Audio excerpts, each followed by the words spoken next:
안녕하세요. 백년서재입니다. 혹시 이런 생각 해보신 적 있으신가요?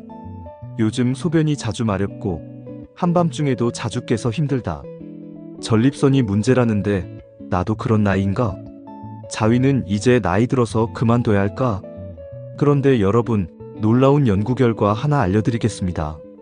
한 달에 21번 이상 사정한 남성은 전립선암 발생 확률이 30% 이상 낮아진다. 하버드 의대와 호주 의학계의 장기 추적 연구 결과입니다. 그렇다면 지금 우리가 그토록 숨겨왔던 자위라는 행동이 실은 건강을 지키는 비밀병기였다면 어떨까요? 오늘 영상은 노년기 전립선 건강과 자위의 과학적 관계에 대해 그 누구도 쉽게 말하지 않던 진실을 다룹니다. 노년기의 성생활, 이제는 부끄러움이 아니라 건강관리입니다. 전립선은 남성의 방광 아래, 직장 앞에 위치한 호두 크기의 작은 기관으로 정액 생성에 중요한 역할을 합니다. 이 작은 기관은 나이가 들면서 다양한 변화를 겪게 되는데 이는 남성 건강에 중대한 영향을 미칩니다. 하버드 의대의 연구에 따르면 60세가 되면 약 절반의 남성들이 전립선 비대증을 경험하며 85세가 되면 그 비율이 90%까지 상승합니다. 전립선 비대증은 나이가 들면서 자연스럽게 발생하는 현상이지만 적절한 관리가 없다면 삶의 질을 크게 저하시킬 수 있습니다.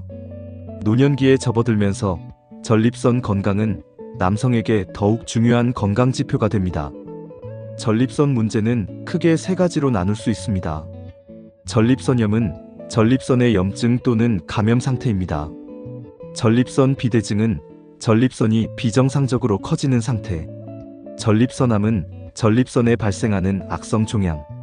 특히 전립선암은 남성에게 발생하는 암 중 피부암 다음으로 흔하며 미국 남성의 경우 약 8명 중 1명이 생애 동안 전립선암 진단을 받는 것으로 보고되고 있습니다.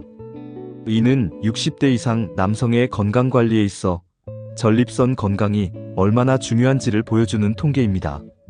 노년기 전립선 건강과 남성 호르몬의 관계. 전립선 건강은 남성 호르몬인 테스토스테론과 밀접한 관련이 있습니다. 테스토스테론은 전립선 성장과 기능에 영향을 미치는 주요 호르몬이지만 그 관계는 생각보다 복잡합니다. 남성은 40세 이후부터 매년 약 1%씩 테스토스테론 수치가 감소하게 되는데 이러한 호르몬 변화는 근육량 감소, 체지방 증가, 골밀도 저하 등 여러 신체적 변화를 일으킵니다. 최근 연구에 따르면 테스토스테론과 전립선 건강 사이의 관계는 이전에 생각했던 것보다 복잡합니다.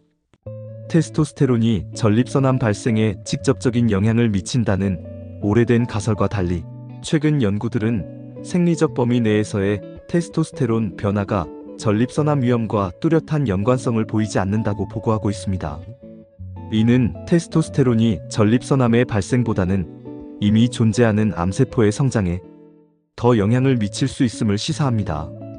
전립선 조직은 생리적 범위 내에서의 테스토스테론 변화에 대해 상대적으로 둔감한 것으로 보입니다. 라고 저널에 발표된 연구는 설명합니다. 이는 노년기 호르몬 관리가 전립선 건강에 미치는 영향이 이전에 생각했던 것보다 더 복잡하다는 것을 의미합니다.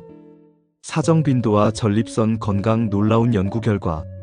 전립선 건강과 관련하여 최근 가장 주목받는 연구 분야 중 하나는 사정 빈도와 전립선 건강 사이의 연관성입니다.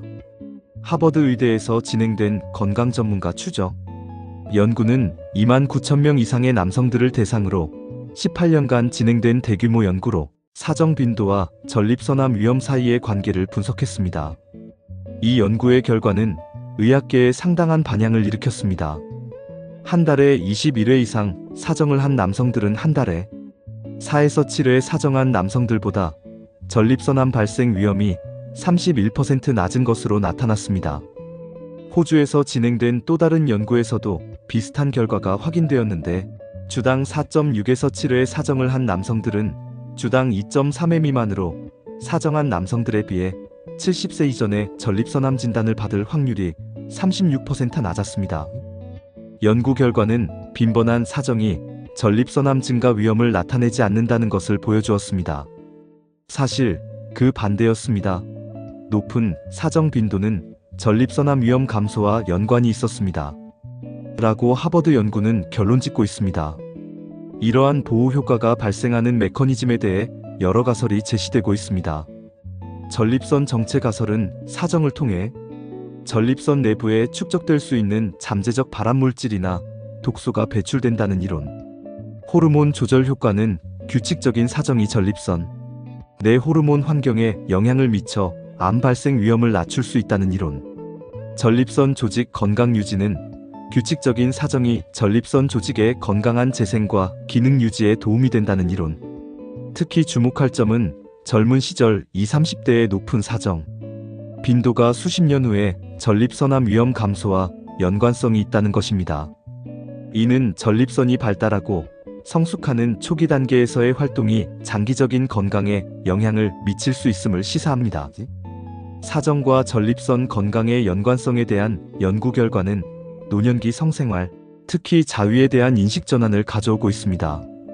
과거에는 노년기 자위가 불필요하거나 심지어 건강에 해롭다는 인식이 있었으나 최신 의학 연구들은 이러한 관점에 도전하고 있습니다. 전립선 건강관리 측면에서 자위를 포함한 정기적인 사정은 다음과 같은 이점을 제공할 수 있습니다. 전립선 내 독소 배출은 정기적인 사정은 전립선 내에 축적될 수 있는 잠재적 발암물질이나 염증 유발 물질을 제거하는 데 도움이 됩니다.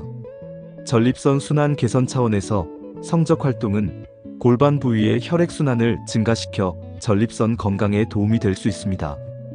전립선염 증상 완화 차원으로 일부 연구에서는 정기적인 사정이 전립선염으로 인한 염증과 증상을 감소시킬 수 있다고 제안합니다. 2023년 발표된 연구에 따르면 30대의 높은 사정 빈도는 전립선암에 대한 보호 효과가 있는 것으로 나타났습니다. 또한 2024년에 발표된 22개의 연구를 분석한 메타 분석에서는 주당 2에서 4회의 적절한 사정 빈도가 전립선암 위험 감소와 유의미한 연관성이 있음을 확인했습니다. 이러한 연구 결과들은 노년기 성생활, 특히 자위에 대한 사회적 인식과 의학적 접근 방식의 변화를 요구하고 있습니다. 자위는 더 이상 금기시되거나 부끄러운 행동이 아닌 전립선 건강을 위한 적극적인 관리 방법 중 하나로 고려될 수 있습니다. 전립선 건강은 사정 빈도만으로 관리될 수 있는 것은 아닙니다. 종합적인 건강관리 접근 방식이 필요합니다. 규칙적인 운동은 전반적인 건강뿐만 아니라 전립선 건강에도 도움이 됩니다. 특히 과체중과 비만은 전립선 건강에 부정적인 영향을 미칠 수 있습니다. 균형 잡힌 식이, 요법으로 연어와 참치 같은 생선에 포함된 오메가3, 지방산은 전립선암 위험 감소와 연관이 있습니다. 또한 붉은 고기, 고지방 유제품, 정제된 곡물이 많은 식단은 전립선 비대증과 연관성이 있다는 연구 결과가 있습니다. 50세 이상의 남성은 정기적인 전립선 검진을 받는 것이 중요합니다. 조기 발견은 전립선 문제의 성공적인 치료에 핵심적입니다. 만성적인 스트레스는 면역 체계와 호르몬 균형에 영향을 미쳐 전립선 건강에 부정적인 영향을 줄 수 있습니다. 충분한 수분 섭취는 전반적인 비뇨기 건강에 중요하며 전립선 문제의 일부 증상을 완화하는 데 도움이 될 수 있습니다. 이러한 종합적인 접근 방식은 사정 빈도와 관련된 연구 결과와 함께 고려되어야 합니다. 전립선 건강은 단일 요인이 아닌 여러 생활 습관과 건강 행동의 복합적인 결과물입니다.